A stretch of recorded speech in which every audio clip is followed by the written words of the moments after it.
Hello, everyone. Welcome to Self Love You. I am Jenna Ryan, your self love life coach. And today's topic is how to create an internal boundary. How to create an internal boundary. This is a definite issue with a lot of the people that listen to my channel. It's been an issue for myself in the past, and it's an issue for my clients, my life coaching clients. Creating internal boundaries. The problem with active codependency is that the person has no internal boundaries.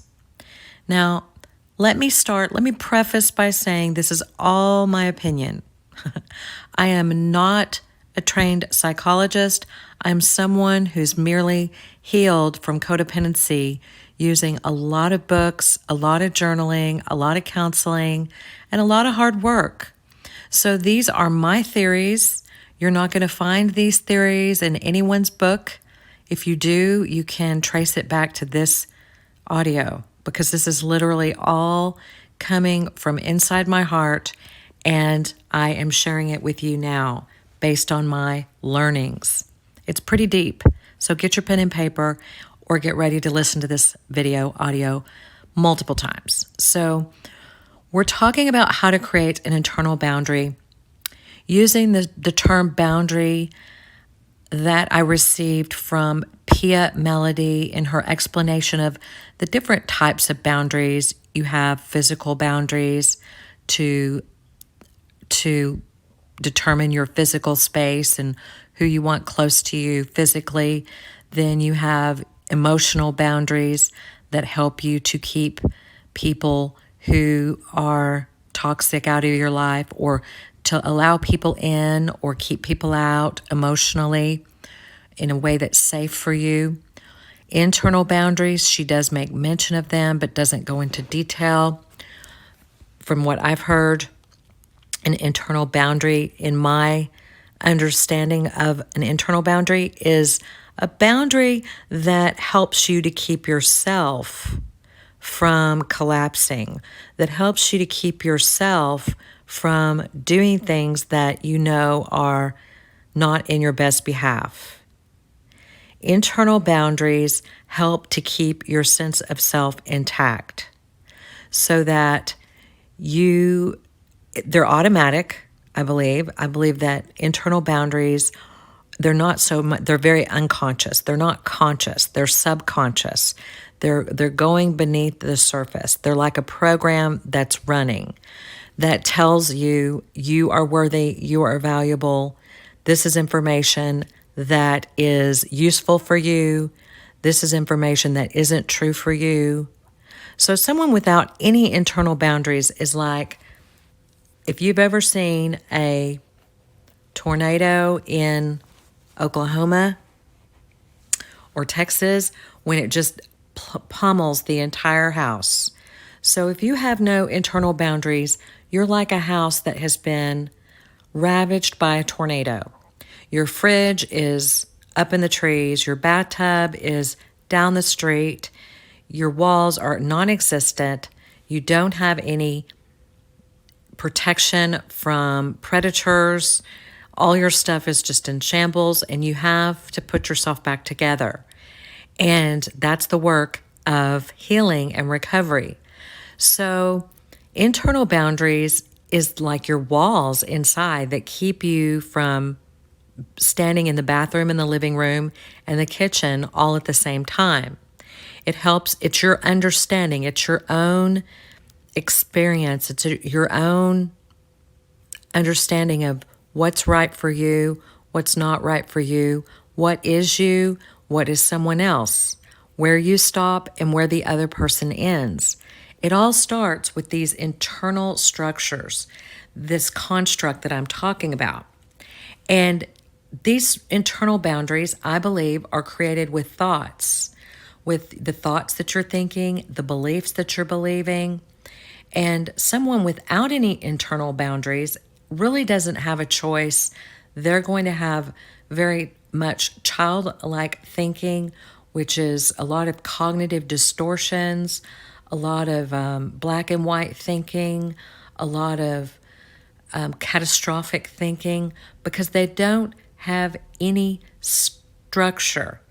They don't have any backing. They don't have anything else. They don't have any information or data to the contrary. So they immediately go to the childlike thinking, the cognitive distortions, the neuroticism of just believing whatever comes in to their hearts.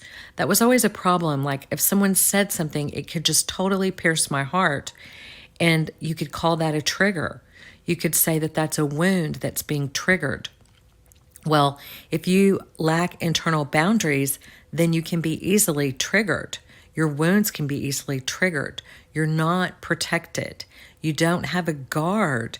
You don't have a conception of what's best for you, and you're really not sure what's best for you because you don't have that delineation between yourself and the outside world. If you were raised by an abusive parent, that parent did not want you to have a solid sense of self. That person, the parent, would not want you to have the capacity to know your strength and to know your worth and to know your value, because you're not easily manipulated when you know who you are. A person who's a sadistic abuser, whether or not you realize that this is what you've grown up with or not, someone who is wanting to exploit a child because they need to get their needs met in whatever way, does not want that child to have a sense of self, to have a sense of knowing that information that's coming in is incorrect, because they want to feed incorrect information so that they can exploit. So if you grew up in a toxic environment, you may not have these internal boundaries because it was not in the parent's best interest to ensure that you have these. So what I'm discovering in my own soul searching, in my own way, is that these internal boundaries.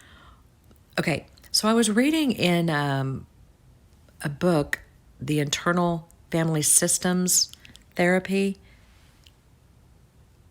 and it was talking about how a child who is not given a proper sense of self-esteem, or who is abused as a child or neglected or whatever, like some of my clients have experienced, then they are constantly and forever looking for self-esteem in that parent or future relationships. They're constantly looking for validation. They're going from place to place seeking this validation from others. And what I'm discovering is you're out there seeking mirroring. You're out there seeking a mirror, and the mirror is sending back to you faulty information about who you are, because anyone's opinion is not who you are. Who you are is who you are, regardless of anyone else's opinion, or regardless of what other people think you should do. You have within you the truth for your own path. And so when you're lacking and you don't have your developmental needs met, you're going to constantly be seeking that mirroring externally because you don't have an internal mirror. And so I believe that internal boundary construct, in my mind, it serves as a sort of mirror. And it's like, instead of seeing yourself in the eyes of someone else who's looking at you and thinking they're correct in their assumption of me, they're correct in their assessment of me, or even having a perception that their opinion or that their view of you, which could be their own projections, which is their own projections, that their view of you is correct. You don't have your own mirror inside that's telling you who you are, because it wasn't established early on in your life. So if you don't have that internal mirror, you're going to just be looking outward to other people to mirror you. And I believe that that's your boundary. Your boundary is other people. And I believe that in order to heal, and in order to become a whole person, and in order to make your life better and to feel better and to not be tossed to and fro by the opinions of others or the uncertainty of life, not knowing what to do with your life because you don't really know who you are, I think it's very important to understand this concept and to begin to develop an internal mirror that is validating to yourself so that when you're out there in the cold, hard world, and it can be cold at times, you're not affected because you have an internal mirror that's telling you who you are. And you're not getting that from every Tom, Dick, and Harry. You're not getting that from external sources. And if an external source comes to you and tells you something contrary to what you already know about yourself, instead of piercing you and hurting you and triggering you, you're able to see the truth of who you are and throw away their opinion. Or, chew up the meat and spit out the fat. And that's just a really good place to be. In order to get there, you have to learn to tolerate negative emotion. You have to listen and be mindful to self-talk. You have to know your weaknesses. You have to know your cognitive distortions. You have to know when your inner critic is trying to, keep you safe. And you have to know how to negotiate your internal landscape so that you can develop an internal mirror that's part of the reparenting process, that's healthy, that's loving, that's good, that always thinks the best of you, and that can stand against the pressures of life, which would tell you everything sucks, give up now, this person thinks this about you, or you're not good enough, or you can't do it, or life can't be trusted. So it's a voice, it's a calming sense of self, a calming voice that is your mirror, that is your starting point, and that you're able to mirror yourself within. Because, the problem is if you don't have internal boundaries, you didn't have proper mirroring. So it's all about growing that internal mirror, the process of reparenting, and also being present with your inner child so that you can, and in the midst of all this chaoticness and all these options that are bad for you and not healthy for you, and you're able to say, no, thank you. I choose better for myself. I choose myself. I choose to walk away from what doesn't serve me, and I choose to believe in myself, and I choose people who are kind and respectful and validating, and who see me in the light in which I am, which is divine and beautiful.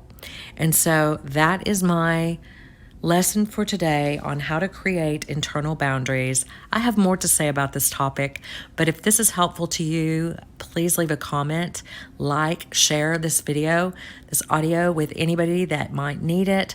And I hope you guys are safe and well and feeling amazing and growing and healing. Until next time, this is Jenna. I will talk to you soon.